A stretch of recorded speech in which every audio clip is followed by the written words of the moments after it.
Hello again. Let's talk about flow rate and then Bernoulli's equation. So first, flow rate, and specifically the continuity equation.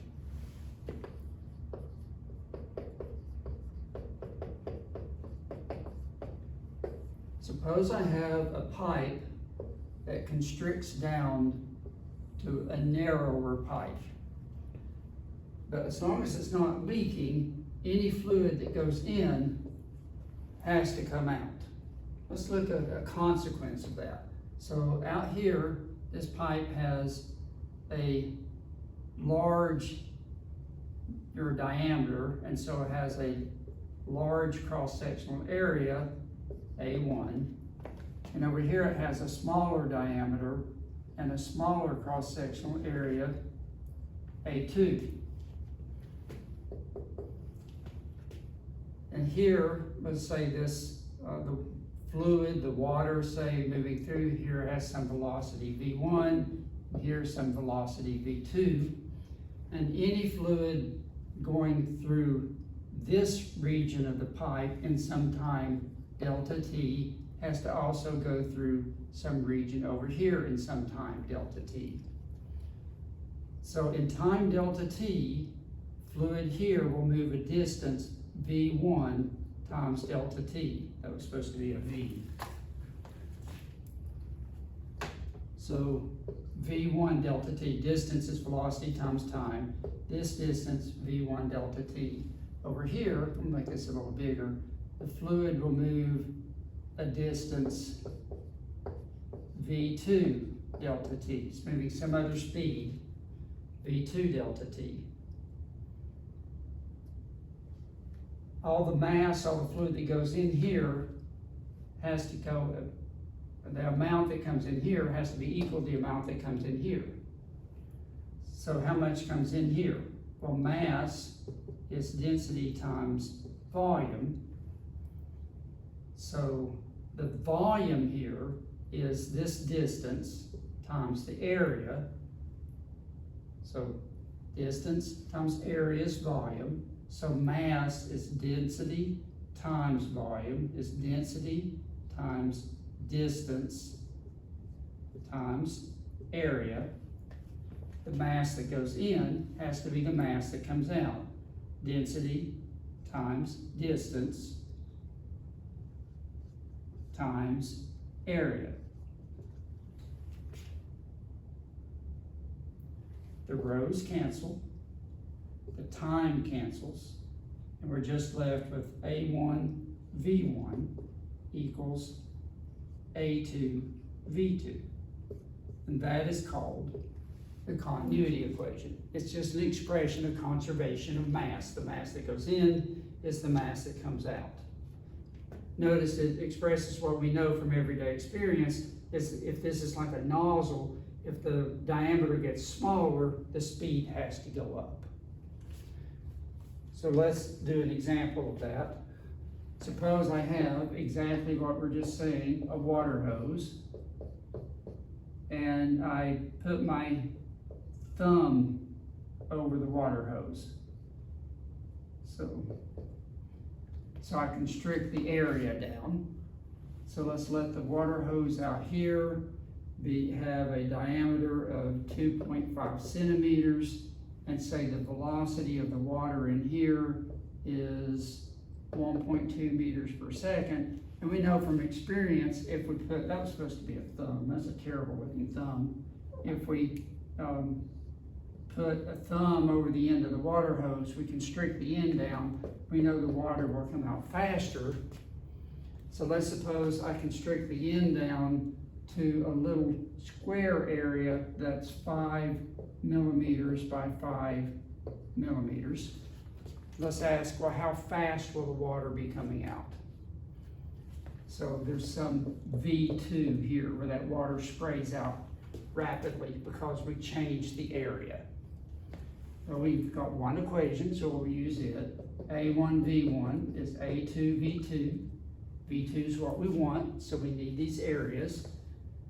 A1 is pi R1 squared. That's pi times 0.025 meters over 2 squared. That is 4.9 times 10 to the minus 4 square meters. A2, I made it square, it's just an approximation for putting your thumb over the end, is 0.005 meters by 0.005 meters. So A2 is 2.5 times 10 to the minus 5 square meters. So V2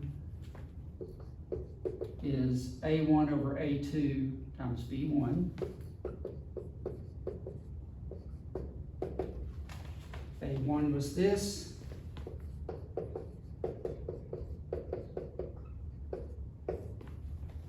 A2 was this.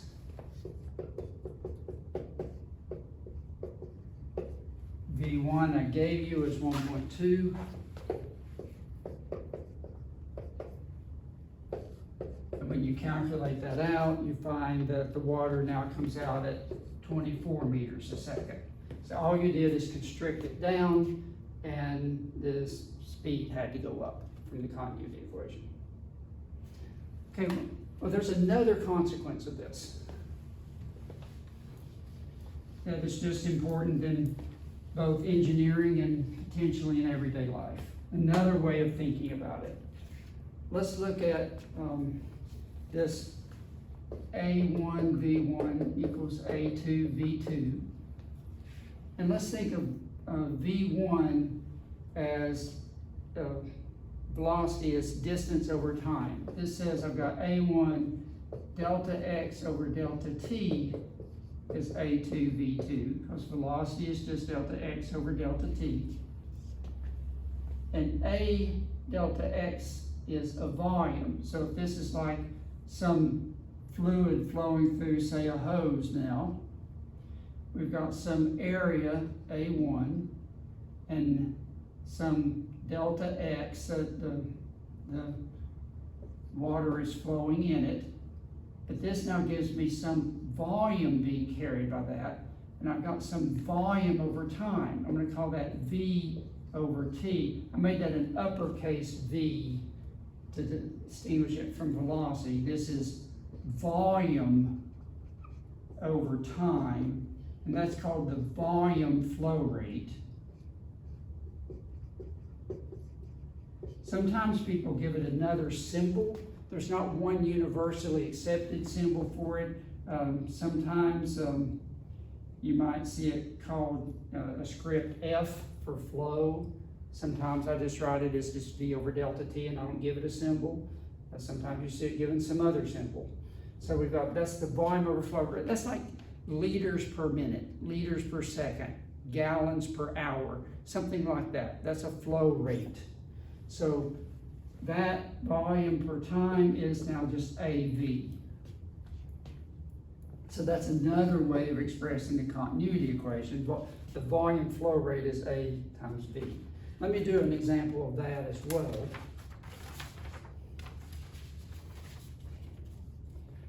So here's my example. Suppose I've got water flowing through some sort of tube and it's filling a trough. Let's see, and the trough is 50 centimeters by 100 centimeters, and we want to fill it up to a depth of 14 centimeters deep. And the water is flowing at a velocity of 1.2 meters per second in the tubing. For some reason, we want to make sure that it doesn't go any faster than that, maybe for some scientific equipment reason. And what we want to know is what diameter of the tube do we need? So what tube diameter to fill the trough, or no, here's what no, here it is. How long will it take? That's actually the example I gave. How long will it take to fill the trough if it's a 1-inch tube? So that's not the, that was another example I meant to give. Instead, how long will it take to fill the trough with 1 inch, which is 2.54 centimeter diameter tube? Sorry, the other example was one I started to do, and then I changed my mind and did this one. Okay, so we've got V over delta T is AV. Delta T is what we want. So delta T is volume over AV. The volume is the volume we're trying to fill. That's the volume of the trough. A is the area of the tubing, and V, the little v, is how fast the fluid is flowing. So big V is 0.5 meters times 1 meter times 0.14 meters. So big V is 0.070 cubic meters. Area is pi times 0.0254 over 2 squared. That is 5.07 times 10 to the minus 4 square meters. V we gave, little v, is 1.2 meters per second. And now we know everything in there. This was supposed to be a 7. There. So delta T is big V over AV is 0.070 cubic meters over 5.07 times 10 to the minus 4 square meters, 1.2 meters per second.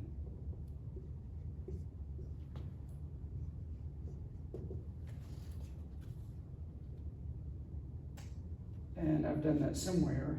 That is 115 seconds, or about 2 minutes. All right, so there's my 2 examples of the continuity equation. Next topic is Bernoulli's principle and Bernoulli's equation.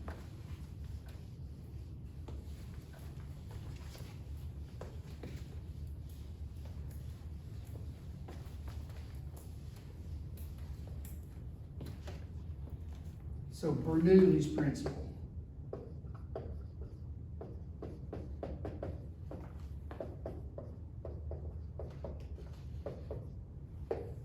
This is talking about a flowing fluid again. It could be in a pipe, but it doesn't have to be. We've got some fluid flowing. It could just be wind flowing by your car door, for example. Bernoulli's principle says where the flow speed is high, the pressure is low, and vice versa. Where the flow speed is high, the pressure is low, and vice versa.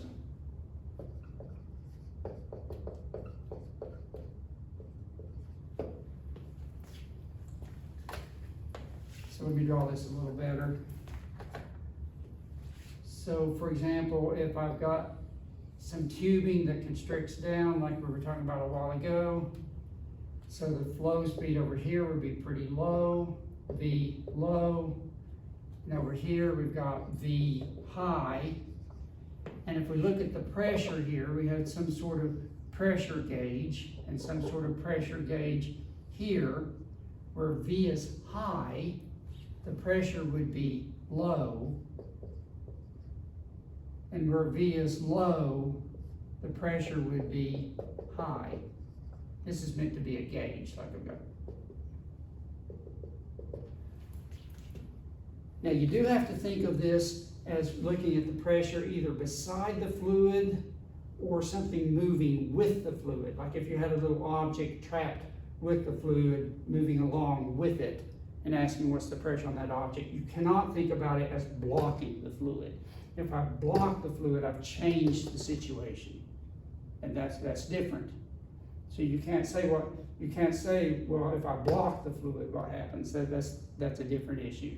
You either have to think of it as the pressure alongside the fluid or a little thing moving with the fluid, and then Bernoulli's principle applies. So we're going to look at some consequences of this, and then mathematically as this. I haven't written it mathematically yet. But first, just some everyday consequences before I do the mathematics.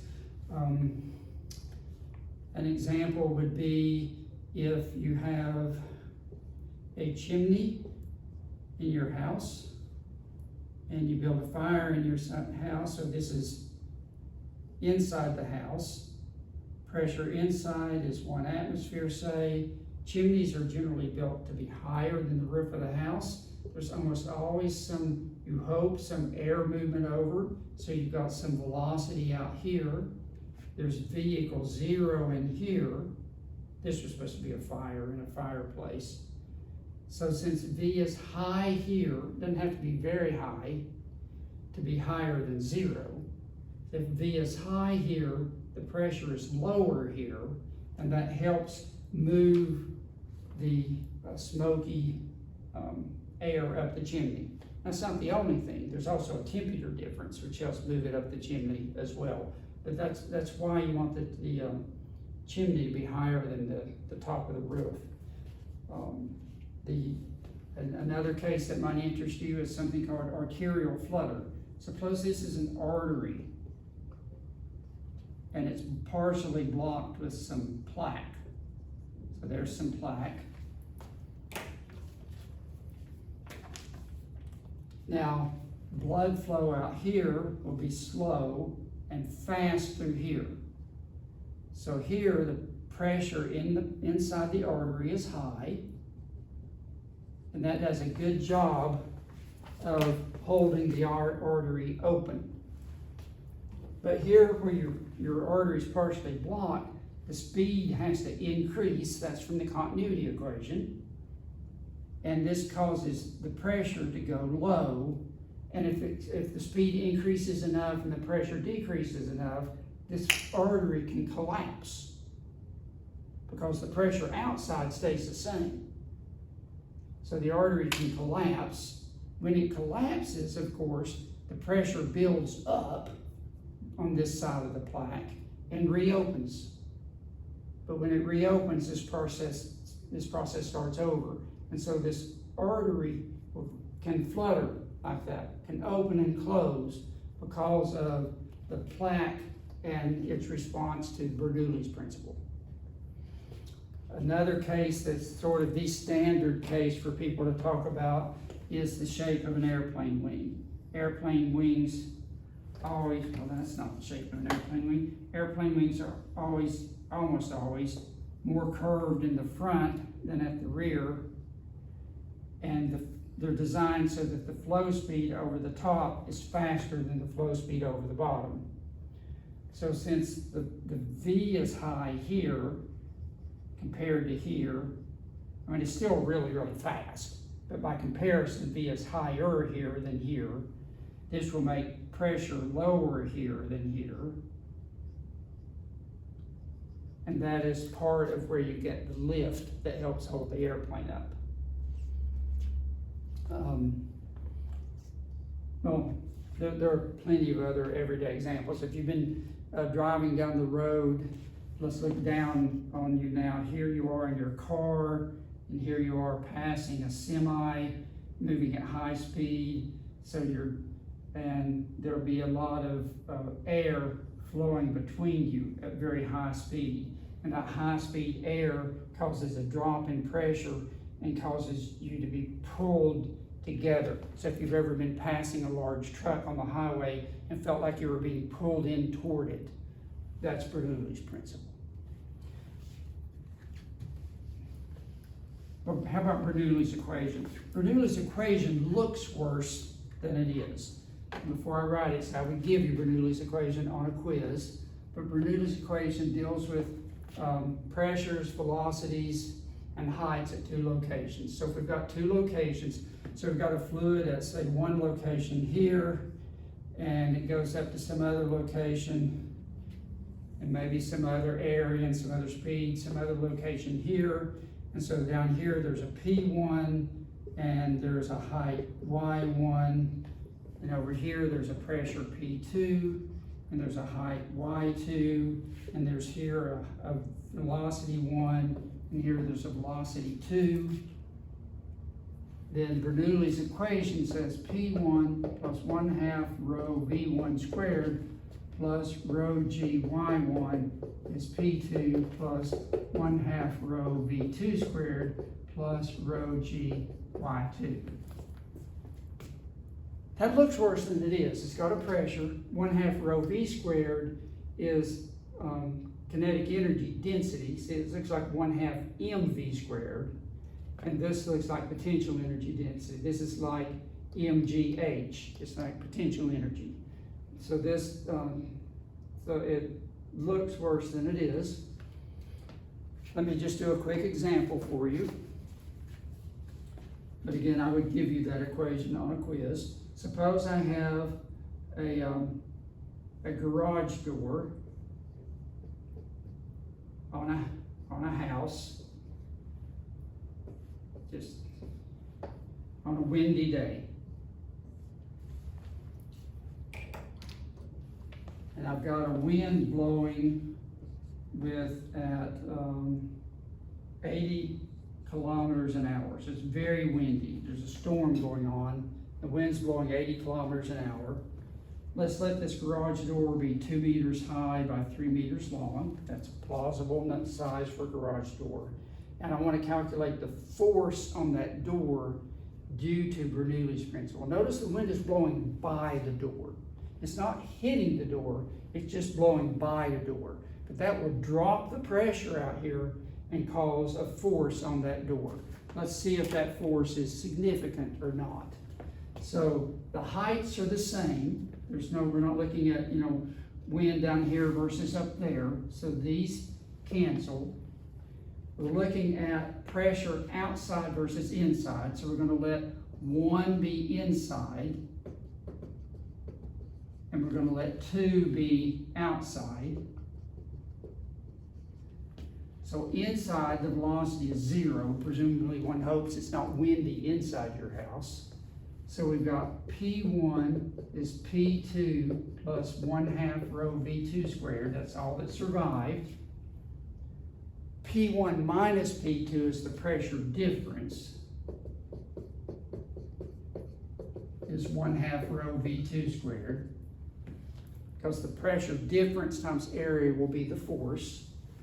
So this is 1/2. Rho is the density of air. The density of air, I looked it up, it's 1.225 kilograms per cubic meter. So it's lots less dense than water. So 1.225 kilograms per cubic meter.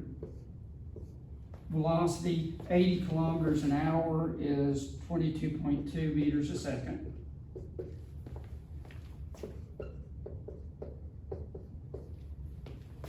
Squared. Don't forget to square it, like I almost did. So that gives you a pressure difference between the inside and the outside of the garage door of 302 Pascal. So is that significant? Well, force is pressure times area.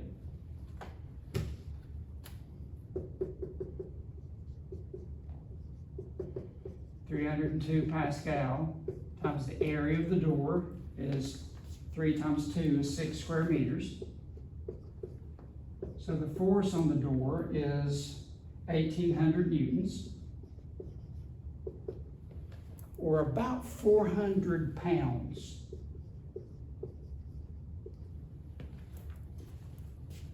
£400 of force on that door, not because the wind is hitting it. The wind's not hitting it. The wind is very rapidly blowing by it.